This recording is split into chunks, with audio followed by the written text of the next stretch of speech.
Hello students, welcome to AIMS India online classes. This is a chemistry session. Here we are discussing about elements and their classification. In this session, let us see about modern periodic table. In the earlier session, we have seen about earlier attempts for the classification of elements like Daubrunner's triads, Newland's octaves, and even we have seen about Mendeleev's periodic table also, isn't it? In this session, let us go through the modern periodic table. After the discovery of atomic number, the periodic law was modified and the new law was proposed by Henry Moseley in 1914. This law is based upon the atomic numbers in the place of atomic masses of elements. So, in the Mendeleev's periodic table, it was followed based upon the atomic masses. So, by taking the atomic mass as a basis for classification of elements, they faced certain drawbacks in those. So after the discovery of atomic number, Henry Moseley in 1914 he tried to classify the elements based upon the atomic numbers of the elements. So after the change in the periodic law, many changes were suggested in the periodic table. When the elements are arranged in the increasing order of their atomic numbers, most of the defects of the Mendeleev's periodic classification get rectified. So, because Mendeleev's classification was done based upon the atomic masses of the elements, so there certain problems were raised. So, these all were rectified by taking atomic number as a basis for classification. Okay.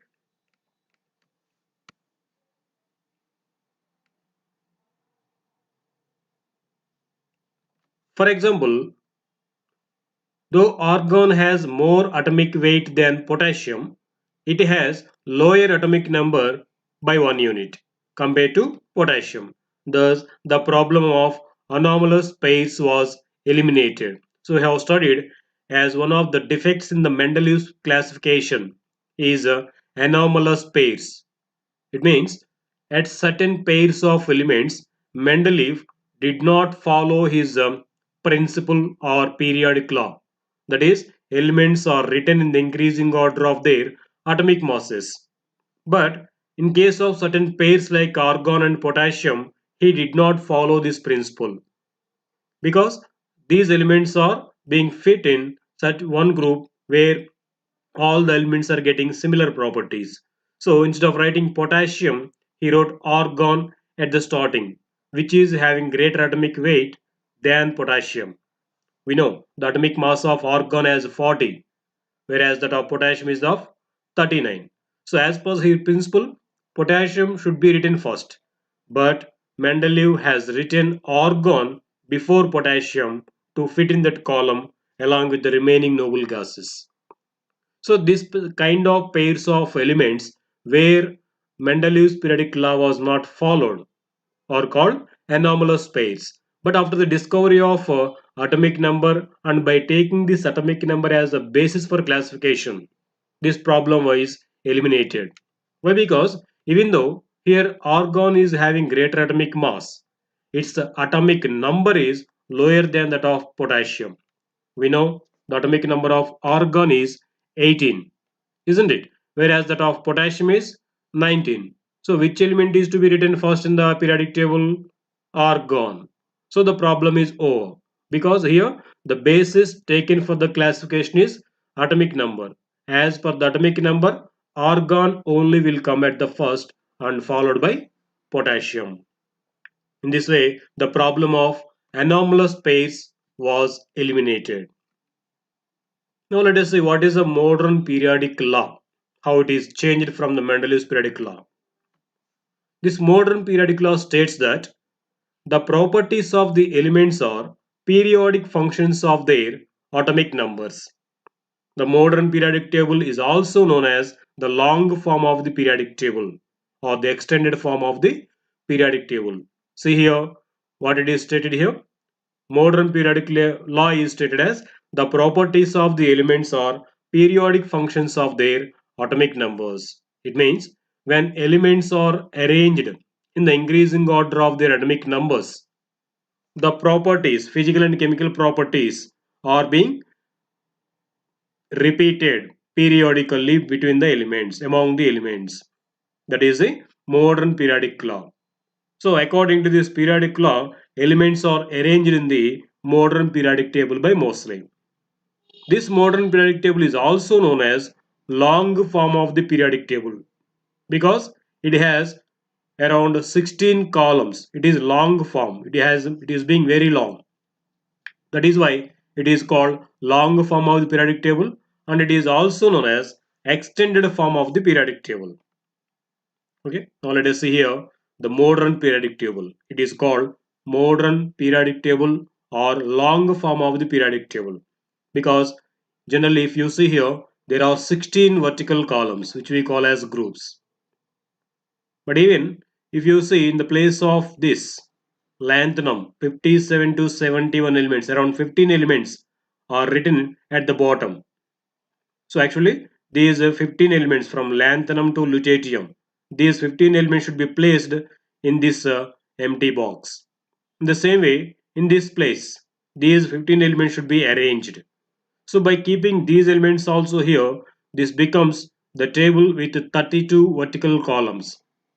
So as there are so many number of vertical columns, this is called very long form of the periodic table. Okay, and it is also called extended form of the periodic table. And to make it convenient, these 14 elements are written down. Lanthanum generally will be represented here, and actin will be represented here. Remaining 14 elements will be written at the bottom of the periodic table. Okay, this is a long form of the periodic table or modern periodic table. Let us say about these characteristics of this periodic table. The main features, or we say the characteristics of this modern periodic table. First, let us go through the groups in this periodic table. There are 18 vertical columns in this modern periodic table, isn't it? Yes, there are 18 vertical columns. Each vertical column is considered as one group. So these groups have been numbered from 1 to 18, from left to right. So there are 18 vertical columns. Each vertical column is considered as one group. So we can say there are totally 18 groups. In this, the group 1 on the extreme left position of the periodic table contains certain metals which are highly reactive metals. These metals are called alkali metals. See here what are those? Lithium, sodium, potassium, rubidium, cesium and francium. Of course, along with this there will be hydrogen also in this first extreme left side column. But except hydrogen, the remaining elements in that column like lithium, sodium, potassium, rubidium, cesium and francium, these elements are called alkali metals. So why they are called so, we are going to learn the next sessions. Because here actually these elements they form certain bases which are soluble into water. So the bases which are soluble into water are called alkalis. Okay, so these elements they form alkalis, so these metals are called alkali metals. The first group elements in the modern periodic table are called alkali metals. In the same way, group 18 on the extreme right position of the periodic table contains certain elements which are very least reactive, and these are gases. These elements are called noble gases or ideal gases. They are helium, neon, argon, krypton, xenon and radon. These elements are very least reactive or more stable elements. They won't participate in the chemical reactions. That is why these elements are called noble gases. Okay. Next, the elements present in the 1 and 2 groups on the left side of the periodic table and the 13 to 17th groups of the right side of the periodic table is all together considered as normal elements or representative elements. What are those? First two columns in the modern periodic table. Actually, these first group elements are called alkali metal, just now I told. And the second group elements are called alkaline earth metals because these second group elements also they form alkalis, and these metals are available from the earth crust. That is why the second group elements are called alkaline earth metals. These alkali metals and alkaline earth metals, these all are the elements present in the first two columns of the periodic table, means extreme left side. And here there are six columns at the right side of the periodic table. That is from 13th column to 18th column. We know the elements present in the 18th column are called noble gases. So except this 18th group, remaining elements in this 6 means 13th to 17th group elements. Here you can see it will be boron group, carbon, nitrogen, fluorine, oxygen, fluorine. These group elements on the left right hand side, these two groups on the left hand side, all together called representative elements, because if it is observed their outermost shells are being incomplete, so they will be more reactive, and most of the chemical reactions are because of these elements only. That is why these elements are also called typical elements or main group elements. Okay, there are so many names for these elements of for group 1 to 17, group 1 and 2, and from 13 to 17. These elements are called normal elements or representative elements, and even typical or main groups elements also. Why they are called main groups means in this 18 columns elements, they are broadly categorized into two subgroups again. Totally there are 8 groups. Each group is subdivided into two subgroups A and B. So these representative elements all are present in subgroups A. This is called 1A, this is 2A, 3rd A to 7A. So these all are main group elements. Okay. Next, the elements present in group 3 to 12 means in between the representative elements. 1 and 2 columns on the left hand side, 6 columns on the right hand side. In between them, there are 4 horizontal rows at the middle with 10 columns. They are called third group to 12th group elements in the middle of the periodic table. These elements are called transition metals. Okay, group 3 to group 12. However, it should be noted here that more and more electrons are added to valence shell only in the case of normal elements or representative elements. In transition elements, the electrons are added to the incomplete inner shells. That is specialty of these elements present in the middle position of the periodic table, that is from third group to 12th group. For these elements, along with the valency shell, I think you know what is meant by valency shell. The shell, the outermost shell of an element is called valence shell. For these transition elements, along with the outermost shell, inner shell also will be somewhat vacant. So these electrons will be added to these or will be lost from these inner shells also from these elements.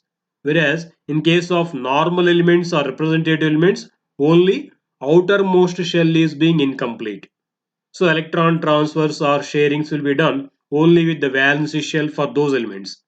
Whereas for transition elements, along with the outer shell, inner shell also being incomplete, electron transfers or sharings occurs with these inner shell also. That is specialty of these transition elements. Okay. Group 18 on the extreme side, right side of the periodic table contains noble gases. Why they are called noble gases? Their outermost shells contain 8 electrons and are completely filled. That's why they are inert or stable. It was observed the elements which are having 8 electrons in their outermost shell, they will be more stable and they will be with least energy. They won't participate in any chemical reactions with any other elements and even themselves also. That is why those elements which are having 8 electrons in their outermost shell are said to be more stable elements. These elements present in the extreme right side column, that is 18th group of the periodic table, is all observed. They have as 8 electrons in the outermost shell. That presence of 8 electrons in the outermost shell is called octet configuration. We know octa means 8. Octet configuration means having 8 electrons in the outermost shell. So those elements which are having octet configuration are stable elements and are called inert gases or noble gases. They are namely helium, neon, argon, krypton, xenon and radon. Of course, among these helium, even though it is not having 8 electrons in the outermost shell, it is also considered as noble gas because it has only 2 electrons and the 2 in the first shell. It is the only shell it is having and it is completely filled with 2 electrons. That is why it is also considered as noble gas even though it is not having octet. Okay. Now, inner transition elements.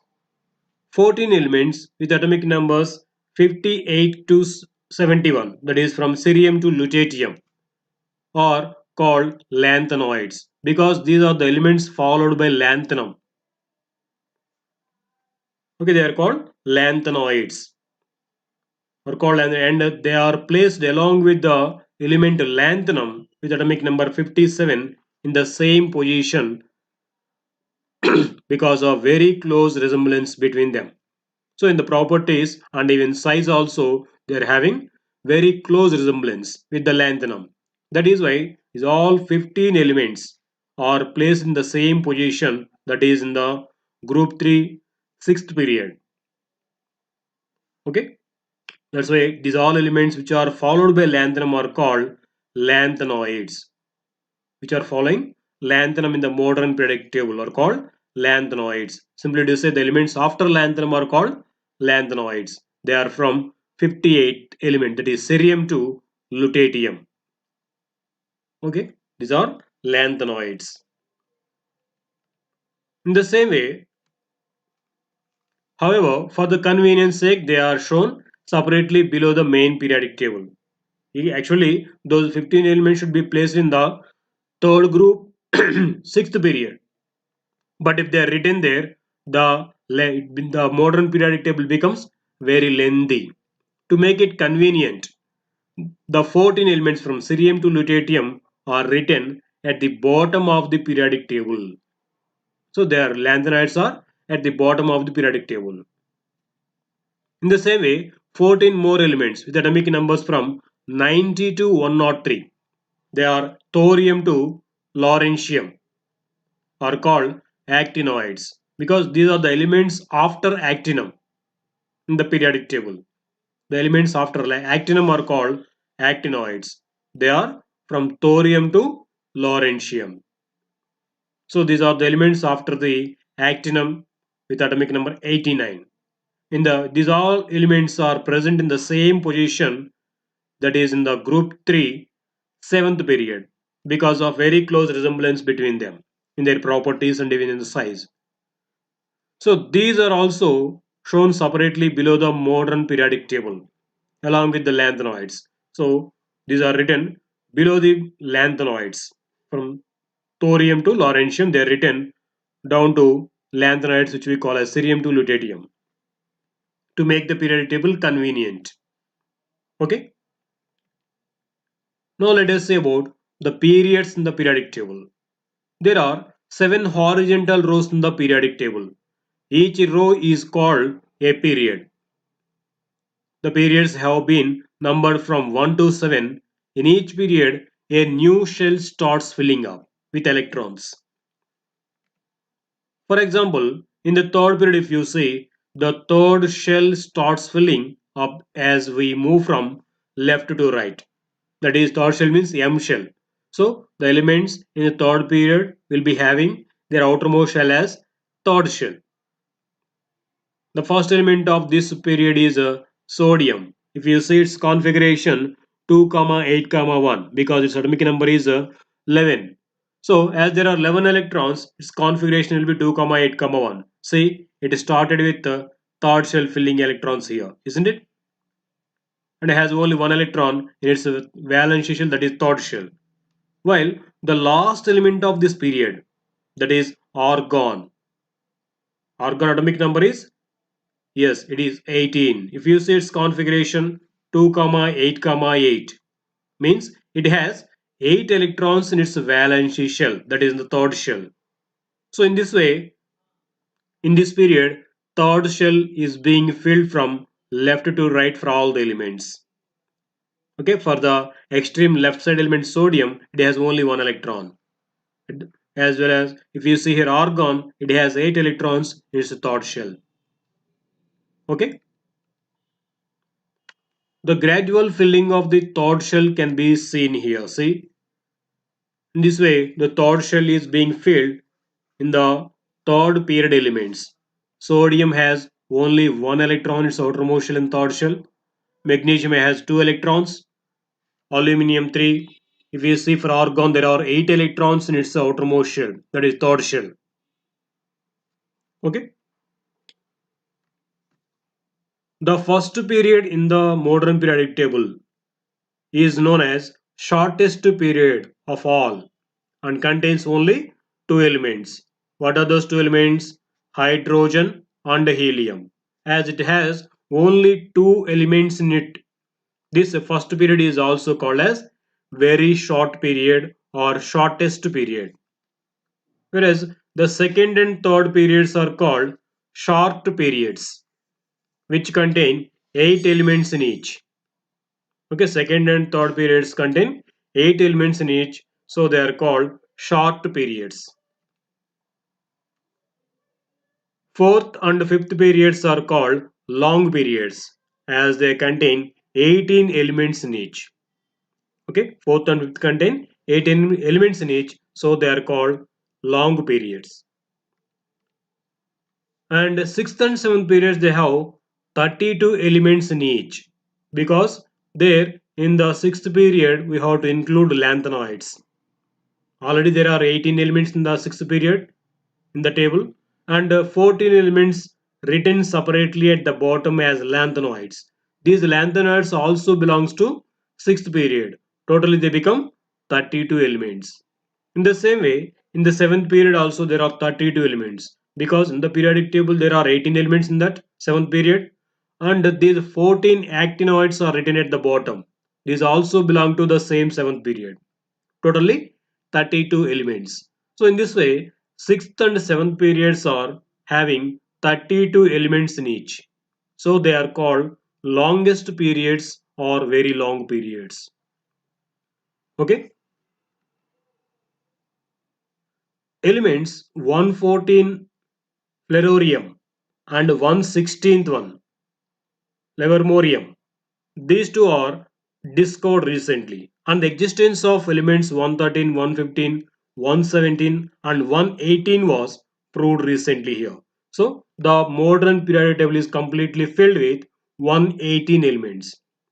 In the earlier days it is with some blanks in it, as these elements were not found at that time. So now recently they have discovered these elements also. By that, it is completely filled with 118 elements. Now, the longest periods in the modern periodic table are 6th and 7th periods. Long periods are 4th and 5th with 18 elements in each. Short periods are 2nd and 3rd periods with 8 elements in each. Shortest period is first period with 2 elements. Okay. The period of an element signifies the highest energy level an electron in that element occupies in an unexcited state. So, by knowing the electronic configuration of an element, we can identify its period in the periodic table, in which period it is existing. That can be identified by the highest energy level in its configuration. So the highest energy level in which electrons are being filled in an element, from that you can say its period number. Okay. For suppose if you see sodium, its atomic number is 11.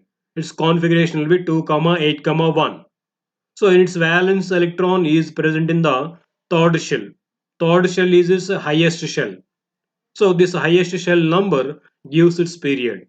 Or sodium, the highest shell is third shell. So its period number is 3. In that way, from the highest energy level number, we can say its position in the periodic table in which period it is existing. Okay. Now let us see what are the merits of this modern periodic table over the earlier classification, that is Mendeleev's periodic table. The modern periodic table is based on the atomic number, which is more fundamental property of an atom than atomic mass. This is free from main defects of Mendeleev's periodic table, because Mendeleev's periodic table is designed based upon the atomic masses. So by taking the atomic number as the basis for classification, most of the defects were rectified in the modern periodic table. For suppose position of isotopes, we know what is meant by isotopes. The atoms with the same atomic numbers but different mass numbers. So according to Mendeleev's periodic law, the elements with the different mass numbers should be provided different places. So if you see hydrogen, it has 3 isotopes, isn't it? Protium, deuterium and tritium. For these three positions should be given in the periodic table, but he could provide only one place. So this is one of the drawbacks in the Mendeleev's classification. But here in the modern periodic table, atomic number is basis. So even though these all are having different atomic masses, all the isotopes are having same atomic number. So only one position is to be given. In that way, it is succeeded to give placement for the isotopes in the periodic table. Okay, the all the isotopes they occupy same position in the modern periodic table, which they should have because all of them are chemically similar. Okay, this problem is rectified. One more, anomalous pairs of elements. As we told, when elements are arranged in the periodic table according to their atomic numbers, the anomaly regarding certain pairs of elements in the Mendeleev's periodic table disappears. For example, as we discussed earlier, in the case of argon and potassium, with atomic numbers 18 and 19, argon comes before potassium, although argon has greater atomic mass in compared to potassium, isn't it? Atomic mass of argon is greater, but here atomic number of argon is lower than that of potassium. So argon can be written comfortably before potassium because atomic number of argon is 18, whereas atomic number of potassium is 19. So after writing argon only, we can write potassium here. So this anomaly also rectified by taking atomic number as a basis, right? This is about a modern periodic table and its advantages over the Mendeleev's classification of elements. Thank you for watching our video. Please subscribe our YouTube channel Aims Today and visit our website aimstoday.in for latest updates on recorded videos.